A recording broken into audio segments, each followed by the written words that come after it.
జనసేనాని పవన్ ఎంపీగా పోటీ చేయబోతున్నారనే ఊహాగానాలు ఊపందుకున్నాయి. ఎంపీగా గెలిస్తే పవన్ కు కేంద్రంలో మంత్రి పదవి కన్ఫర్మ్ అనే సంకేతాలను ఎన్డీఏ కూటమి నుండి వినిపిస్తున్నాయి. ఈ మేరకు కాకినాడ ఎంపీగా పవన్ పోటీకి సిద్ధమవుతున్నట్లు పార్టీ వర్గాలు చెబుతున్నాయి.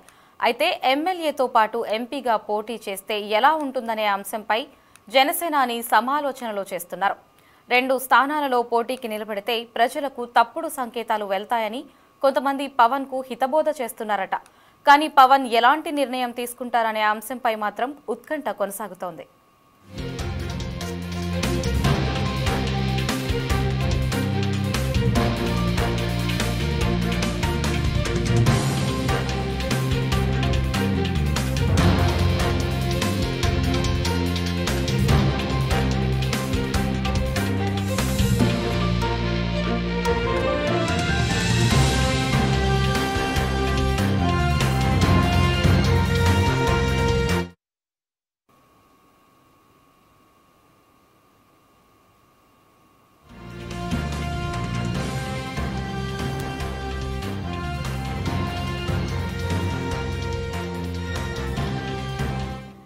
మరి కాకినాడ ఎంపీగా పవన్ పోటీకి సిద్ధమవుతున్నట్లయితే తెలుస్తుంది. మరి ఇక 2 స్థానాలలో పోటీ చేస్తే ఎలా ఉంటుంది అనే అంశంపై కూడా చర్చ జరుగుతుంది. మరి ఇక ఇదే అంశానికి సంబంధించి రామకృష్ణ ఫోన్ లో అందిస్తారు. రామకృష్ణ చెప్పండి.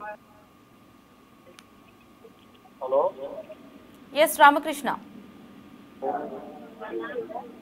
హలో రామకృష్ణ చెప్పండి.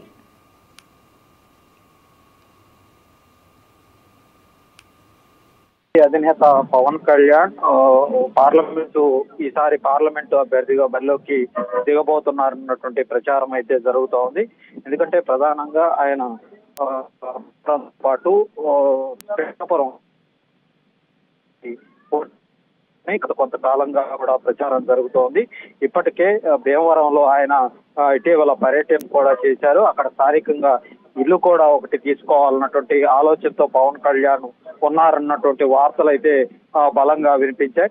అయితే ఆ తర్వాత పిఠాపురం అసెంబ్లీ స్థానం నుంచి కూడా ఆయన పోటీ చేయబోతున్నారన్నటువంటి వార్తలు అయితే వినిపించినటువంటి పరిస్థితి అయితే ఉంది. 2 అసెంబ్లీ నియోజకవర్గాల నుంచి ఆయన పోటీ చేయబోతా ఉన్నారన్నటువంటి వాతావరణం నేపథ్యంలో ప్రస్తుతం అయితే మరొక కొత్త వార్త ప్రచారం జరుగుతా ఉంది.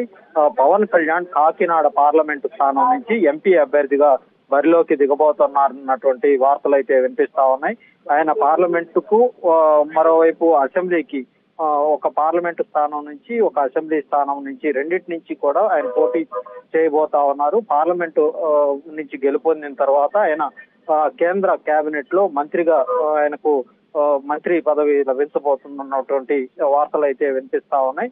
ఏదేమైనప్పటికీ కూడా మరో 2-3 రోజుల్లో దీనికి సంబంధించినటువంటి పూర్తి స్థాయి ఆయన ఎంపీగా పోటీ చేస్తారా లేదంటే అసెంబ్లీకి పోటీ చేయబోతా ఉన్నారా అనేది పూర్తి స్థాయిలో తేలబోతా ఉంది.